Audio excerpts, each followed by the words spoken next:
Possibility, ladies and gentlemen, is a force. It is a force that has transformed the world. It is exactly possibility that has allowed us to go to the moon. And it is possibility that has allowed us to seek new vistas, to find the most amazing love affairs, to invent the internet.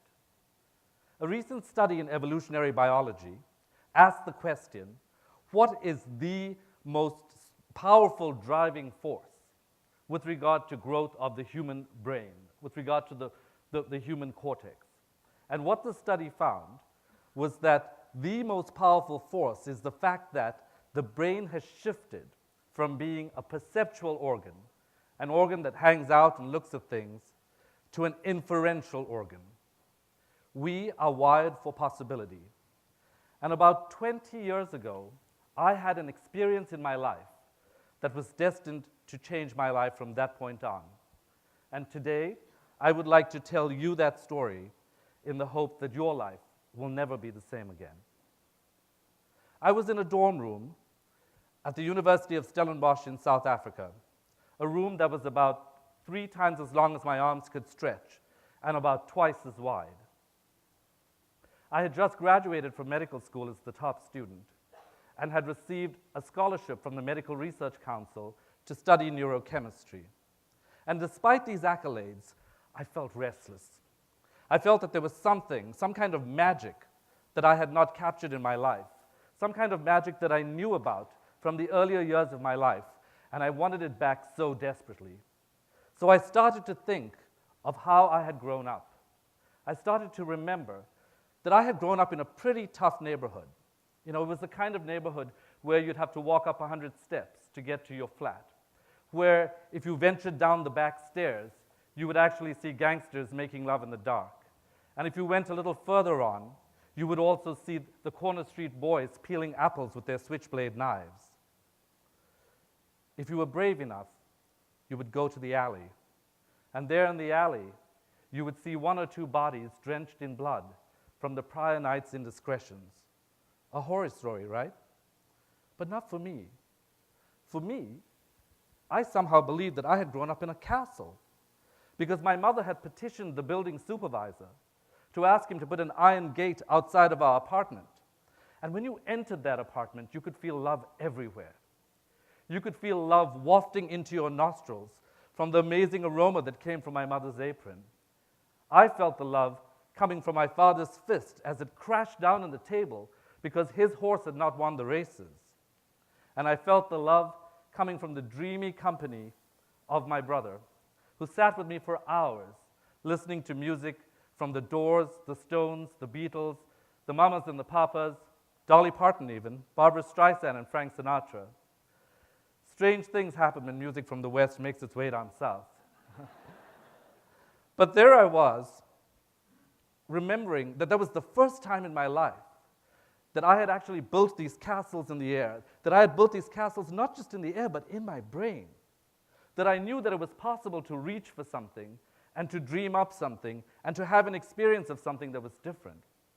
And so now, as I sat there in my dorm room, I thought to myself, what do I really want in life? Where do I really want to be? And I thought, you know, I'd heard of Harvard, and it seemed like a pretty cool place. Why not Harvard? And what do you do when you want to go to Harvard? You know, I work there now. Well, I thought, well, why not call up Harvard? So I actually did. I called the operator. I got a number for Harvard, the main campus, and I said, hi, my name is Srini Pillay. I'd like to speak to the head of Harvard, please. And the person on the other side was like, you know, head of Harvard what? And I said, well, how about the medical school? And they said, okay, and they put me through to the dean's office. And so I called the dean's office and I say, hi, my name is Srini Pillay, and I'd like to speak to the head of Harvard Medical School, please. And again, in the dean's office, they say, well, you know, this is a big school, what department would you like? And I say, how about the Department of Psychiatry? And so at that time, there was a head of the Consolidated Department of Psychiatry, and that was Dr. Joseph Coyle. And on that day, he happened to be passing by his desk because his secretary was in the bathroom.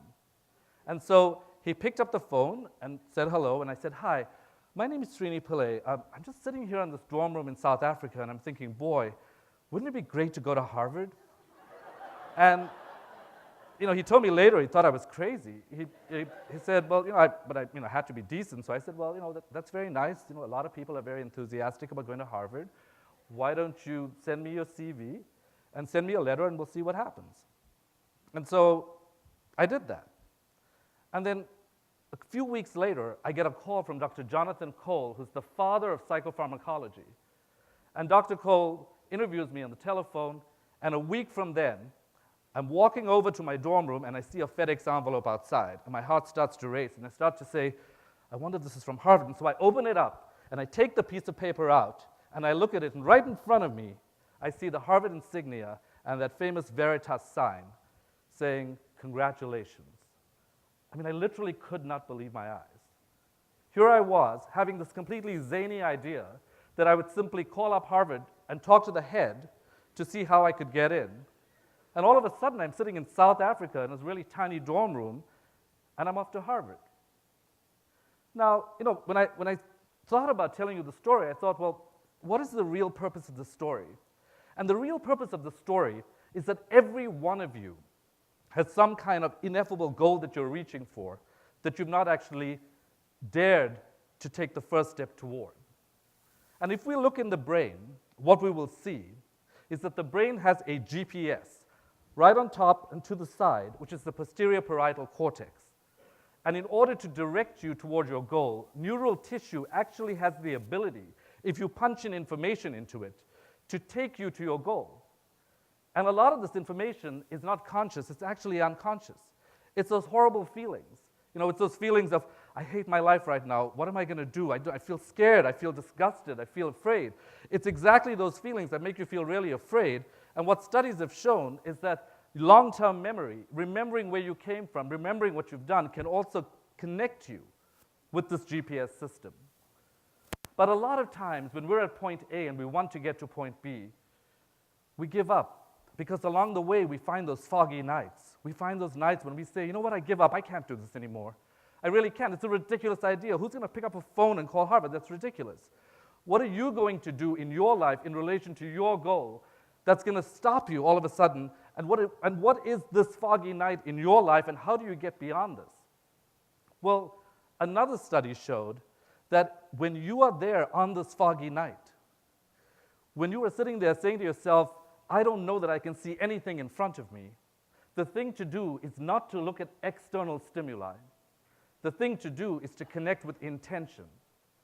Because what this study showed is that if you connect with your intention when you are lost, you will actually be able to more accurately remember previous actions and their consequences.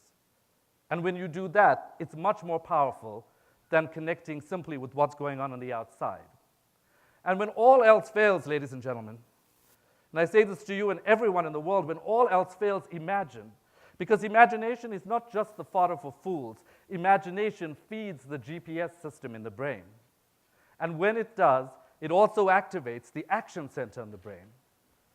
And so if we remember these 4 principles, when we're trying to go from point A to point B, the fact that this is not just magic, the fact that your brain will often move you toward your goal long before you know it. We call this pre-emptive perception.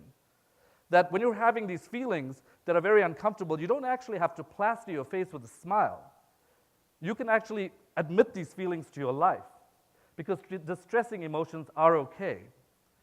And when you are on this path to go from where you are to where you want to be, if you are lost, look inside. And when all else fails, imagine.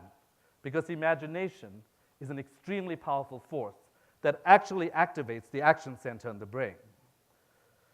Now, what I neglected to say was after I got this great news, I called up my family and I said, guess what? I got into Harvard. And they said, well, why didn't you tell us? It would have been so amazing if you told us. And I said, because if I told you, you would have told me that that was impossible. And I now know that that would have slapped down my GPS system and not allowed me to get to where I wanted to get to. It does not matter whether you are driving a tractor or a Ferrari. The most important GPS in your life is in your brain. And I'd like to end with a quote from Richard Bach, which I think speaks to this, which is that the mark of your ignorance is the depth of your belief in injustice and tragedy. What the caterpillar calls the end of the world, the master calls the butterfly. Thank you.